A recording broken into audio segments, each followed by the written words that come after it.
मधुबन के बाबा, मधुबन के बाबा मुरली वाले, आपका क्या कहना, आपका क्या कहना। ओम शांति। आज 3 नवंबर 2022 के साकार मधुर महावाक्य हैं। आज मीठे मीठे बाप दादा बोले, मीठे बच्चे, यह अनादि खेल बना हुआ है। इसमें हर एक पाठधारी का पाठ अपना अपना है। एक का पाठ दूसरे से नहीं मिल सकता, यह भी कुदरत है। बाबा ने कहा, मीठे बच्चे, यह अनादि खेल बना हुआ है। इसमें हर एक पाठधारी का पाठ अपना अपना है। एक का पाठ दूसरे से नहीं मिल सकता, यह भी कुदरत है। बाबा ने आज प्रश्न पूछा है कि भक्ति मार्ग में गंगा जल को इतना मान क्यों देते हैं? भक्तों की इतनी प्रीत गंगा जल से क्यों? और उत्तर में बाबा समझाते कि क्योंकि तुम बच्चे अभी ज्ञान जल यानी कि ज्ञान अमृत से सद्गति को पाते हो। तुम्हारी प्रीत ज्ञान से है, जिससे तुम ज्ञान गंगा बन जाते हो। इसलिए भक्तों ने फिर पानी को इतना मान दिया है। वैष्णव लोग हमेशा गंगा जल से ही काम में लाते हैं, परंतु पानी से कोई सद्गति नहीं होती। सद्गति तो ज्ञान से होती है। ज्ञान सागर बाप तुम्हें सृष्टि के आदि मध्य अंत का ज्ञान देते हैं। आत्मा को पावन बनाने का साधन पानी नहीं, उसके लिए तो ज्ञान और योग का इंजेक्शन चाहिए, जो एक बाप के पास ही है। मुरली का गीत है, तकदीर जगाकर आई हूँ। ओम शांति। मीठे मीठे बच्चे जानते हैं कि यह ज्ञान मार्ग है, जिससे सद्गति होती है अथवा स्वर्ग का राज्य भाग्य मिलता है। इसलिए इनको पाठशाला कहो अथवा कॉलेज कहो, यूनिवर्सिटी कहो, बात एक ही है। यूनिवर्सिटी में बड़ी विद्या, उनमें छोटी विद्या मिलती है तो सब पाठशालाएं। पाठशाला में कमाई के लिए पढ़ते हैं। तुम बच्चे जानते हो, हमारी यह गुप्त पढ़ाई है। बेहद का बाप आकर आत्माओं को पढ़ाते हैं, आत्माएं ही पढ़ती हैं। अगर श्री कृष्ण भगवान होता तो तुम्हारा बुद्धि योग उनके चित्र की तरफ जाता, उनकी तरफ कशिश होती। उनके चित्र बिगड़ तुम रह नहीं सकते, परंतु श्री कृष्ण तो भगवान है नहीं। तो उल्टा समझने के कारण मनुष्यों को श्री कृष्ण की ही याद रहती है। जिस्मानी याद तो बड़ी सहज है, रूहानी याद में मेहनत है। पूछते हैं, बाबा याद कैसे करें, किसको याद करें? श्री कृष्ण का चित्र तो स्वीट है। परमपिता परमात्मा तो निराकार है। वह खुद कहते हैं कि मैं इस बुजुर्ग शरीर में बैठ तुम बच्चों को फिर से सहज राजयोग और ज्ञान सिखलाता हूँ। है बहुत सहज, सिर्फ बाबा को याद करना है। शिव बाबा को याद तो करते हैं ना। बनारस में कहते हैं शिव काशी, फिर कहते हैं विश्वनाथ गंगा। विश्वनाथ ने गंगा लाई, अब पानी के गंगा की तो बात नहीं। ज्ञान सागर ने ये ज्ञान गंगाएं लाई हैं, तो ज्ञान गंगाओं को जरूर ज्ञान देने वाले ज्ञान सागर बाप की याद रहनी चाहिए। हे ज्ञान गंगाएं, अगर तुम अपने को ज्ञान गंगा समझती हो तो ज्ञान सागर को याद करो। जो अपने को ज्ञान गंगा नहीं समझते वह अज्ञानी ठहरे। तुम बच्चे जानते हो, हमको ज्ञान सागर ने सृष्टि के आदि मध्य अंत का ज्ञान दिया है। अब हमको फिर से सबको जाकर ज्ञान अमृत देना है। फिर कोई अंजलि लेते, कोई लोटा भरते। वैष्णव जो होते हैं उनकी गंगा जल से प्रीत रहती है, वह हमेशा गंगा जल काम में लाते हैं। तुम्हारी फिर इस ज्ञान से प्रीत है, क्योंकि इस ज्ञान से तुम सद्गति को पाते हो। शिव बाबा ने यह ज्ञान दिया है कि तुम आत्मा मुझ बाप को याद करो। वर्षे को भी तुम जान गए हो। यह कौन समझाते हैं? परमपिता परमात्मा। कब स्वप्न में भी किसी को ख्याल नहीं आएगा कि परमात्मा से वर्षा कैसे मिलता है। परमपिता परमात्मा के बिगर यह बेहद का वर्षा मिल ना सके। परमपिता माना सभी मनुष्य मात्र का क्रिएटर, तो रचना का पिता हुआ ना। सिर्फ निराकार को ही परमपिता परम आत्मा कहा जाता है। उनको इन आंखों से देख नहीं सकते। भक्ति मार्ग में दिव्य दृष्टि से देखा जाता है। यहाँ भी तुमने आत्मा का साक्षात्कार नहीं किया है, फिर भी अपने को आत्मा निश्चय करते हो। जानते हो आत्मा अविनाशी है। आत्मा निकलने से शरीर कोई काम का नहीं रहता, यह तो सब जानते हैं। आत्मा एक शरीर छोड़ दूसरा लेती है, परंतु आत्मा क्या चीज है यह कोई को पता नहीं। आत्मा बिंदी मिसल अति सूक्ष्म ते सूक्ष्म है, जो भ्रिकुटी के बीच निवास करती है। बिल्कुल छोटी सी आत्मा है, वही सब कुछ करती है। आत्मा नहीं होती तो ये कर्मेंद्रियां भी चल न सके। आत्मा एक शरीर छोड़ दूसरा लेकर अपना पार्ट बजाती है। हर एक का पार्ट अपना अपना है, एक न मिले दूसरे से। एक्टर कभी एक जैसे नहीं होते हैं। इस खेल को कोई भी समझ नहीं सकते हैं। हर एक आत्मा का अपना अपना पार्ट है। आत्माएं सभी एक ही रूप की हैं, बाकी शरीर भिन्न भिन्न हैं। यह अनादि खेल बना हुआ है। इन बातों को विशाल बुद्धि ही समझ सकते हैं। वंडर खाना चाहिए। आत्मा बिंदी मिसल उनमें 84 जन्मों का पाठ अविनाशी नूंधा हुआ है, जो कभी विनाश नहीं होता। इसको कहा जाता है कुदरत। आत्मा खुद कहती है कि मैं एक शरीर छोड़ दूसरा पाठ बजाता हूँ। हम साक्षी हो सारी सृष्टि के पाठधारियों का एक्ट देखते हैं। हम परमपिता परमात्मा से अपना 21 जन्मों के सुख का वर्षा फिर से ले रहे हैं, जिसके लिए हमने 2500 वर्ष यानी कि आधा कल्प भक्ति की है। तो जरूर भक्तों को भगवान मिलना ही है। अब तुमको पता पड़ा है, नंबर 1 भक्त पुजारी तुम ठहरे। इस ड्रामा में पहले पहले सतयुग में तुम देवी देवताओं का पाठ बजाने आते हो। इस समय तुम ब्राह्मण वर्ण में हो। हम आत्मा ब्रह्मा मुख वंशावली ब्राह्मण धर्म के हैं। अभी पढ़ते इसलिए हैं कि हम ब्राह्मण धर्म से बदल दैवी धर्म में जाएं। आत्मा को ज्ञान मिला है। ज्ञान से सद्गति होती है। जब सद्गति मिलनी होती है तो सबको मिलती है।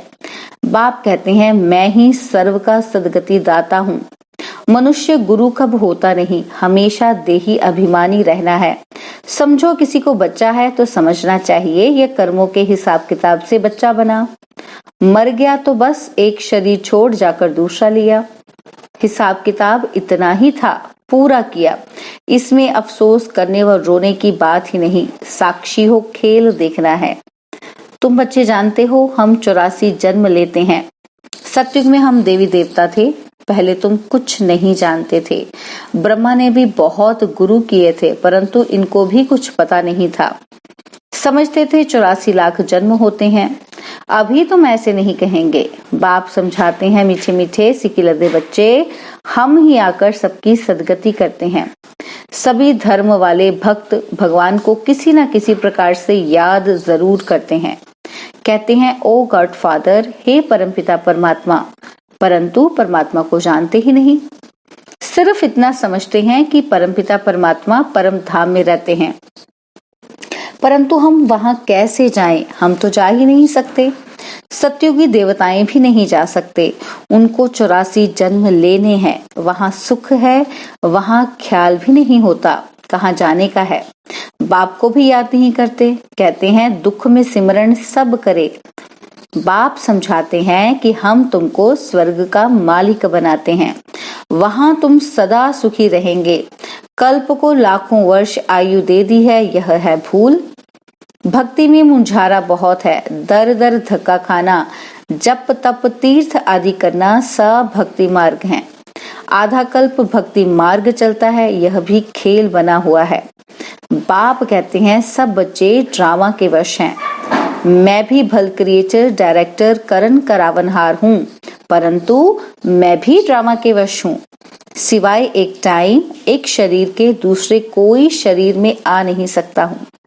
कहते हैं सदैव दादा के तन में आएगा और इनको ही ब्रह्मा बनाएगा। हाँ, पहले पहले इनका ही जन्म लक्ष्मी नारायण था ना, फिर इनको ही आदि देव आदि देवी बनाएंगे। इस देलवाड़ा मंदिर में शिव का भी चित्र है। आदि देव आदि देवी भी हैं, बच्चे भी हैं, सब तपस्या में बैठे हैं। ऊपर में स्वर्ग भी है, पूरा यादगार खड़ा है। तुम यहाँ बैठे बैठे दैवी झाड़ की स्थापना कर रहे हो, वह है जड़ चित्र। यहाँ तुम चैतन्य में बैठे हो, तुम स्वर्ग की स्थापना कर रहे हो। श्रीमत पर जो अच्छी तरह पढ़ते पढ़ाते हैं वह ऊंच पद पाते हैं। लक्ष्मी नारायण ने क्या पुरुषार्थ किया होगा? तुम भी पुरुषार्थ कर रहे हो। फिर से देवता बने तो जरूर देवताओं ने पिछले जन्म में पुरुषार्थ किया होगा। मनुष्य मृत्युलोक में रहते हैं, देवताएं अमरलोक में रहते हैं। भारत अमरलोक था, फिर मृत्युलोक हुआ है। अभी है संगम, इनको कुंभ का मेला कहा जाता है। कुंभ का सच्चा सच्चा मेला यह है, आत्मा परमात्मा मिलते हैं, अनेक बार मिले होंगे, अनेक बार मिलने वाले हैं। कोई तो पुरुषार्थ कर पूरा वर्षा लेंगे, कोई फिर चले जाएंगे। आते तो बहुत हैं। तुम बच्चों को निश्चय है कि ये हमारा बाप दादा है। हम ब्रह्मा कुमार कुमारियां हैं। ब्रह्मा भी शिव का बच्चा है। हम धर्म के बच्चे हैं। बाप के बच्चे तो सब कहलाते हैं, परंतु जो हम बीके कहलाते हैं तो गोया हम शिववंशी ब्रह्मा कुमार कुमारियां हो गए। शिव बाबा है दादा, उनको मुख्य बालक एक है, एक से फिर दूसरे पैदा होते हैं। तुम जानते हो हम ब्रह्मा मुखवंशावली ढेर हैं, ढेर होते जाएंगे। पढ़ाने वाला शिव बाबा है। ब्रह्मा की आत्मा भी मुझको याद करती है, तुम्हें भी याद करना है। सृष्टि चक्र को याद करेंगे तो चक्रवर्ती राजा बनेंगे। अभी तुम सुदर्शन चक्रधारी बनते हो। तुम्हारे में भी नंबरवार यह सिमरन करते हैं। गाया जाता है ना, सिमर सिमर जीवन मुक्ति पाओ। वहां दुख होता ही नहीं। यह तो पुरानी दुनिया है, यह शरीर भी पुरानी जुत्ती है। घड़ी घड़ी चत्तियां लगती रहती हैं। सर्प का मिसाल देते हैं ना, वह पुरानी खाल छोड़ नई ले लेते हैं। नई खाल चमकने लग पड़ती है। तो यह तुम्हारे 84 जन्मों की पुरानी खाल बिल्कुल जड़ जड़ी भूत तमो प्रधान है। अब तुम्हारी आत्मा और शरीर दोनों सतो प्रधान कैसे बने, ये बाप आकर समझाते हैं। मीठे मीठे बच्चे, मामेकम याद करो।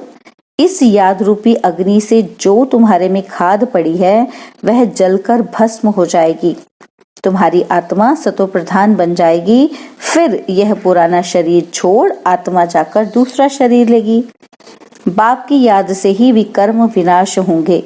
भक्ति मार्ग में भी सिमरन करते हैं ना, नाम जपते हैं, पूजा करते हैं, उनको स्नान आदि कराते हैं। यहाँ तो शिव बाबा को स्नान आदि नहीं कराना है, वह तो अशरीरी हैं। शिव के मंदिर में कभी शिव को कपड़ा आदि पहनाकर श्रृंगारते हैं क्या? श्री कृष्ण को, लक्ष्मी नारायण को कितना श्रृंगारते हैं, निराकार का क्या श्रृंगार करेंगे? तो बाप कहते हैं, तुम मुझ निराकार शिव की पूजा क्यों करते थे? जरूर कुछ मैं करके गया हूं तब तो तुम पूजा आदि करते हो। तुम आत्माएं निराकार हो, मैं भी निराकार हूं। तुम पुनर्जन्म लेते हो, मैं पुनर्जन्म नहीं लेता हूं। मैं आकर तुमको स्वर्ग का 21 जन्मों का वर्षा देता हूं। सन्यासी आदि तो घर बार छोड़कर जाते हैं, तुमको तो कुछ छोड़ना नहीं है। सिर्फ यह अंतिम जन्म पवित्र बन बाप को याद करो। बस याद से ही तुम्हारी आत्मा कंचन हो जाएगी। आत्मा को लोहे से सोना पारसनाथ बना देते हैं। तुम ही सच्ची सच्ची कमाई करते हो, वह झूठी कमाई भी भल करते रहो, साथ साथ यह भी करो। कोई भी पाप नहीं करना है, सर्जन तो एक है। हर एक के कर्मों के हिसाब की बीमारी अपनी है। बाप से कोई पूछे तो झट बताएंगे कि ऐसे ऐसे करो। एक बाप ही कर्मातीत अवस्था में ले जाने वाला है।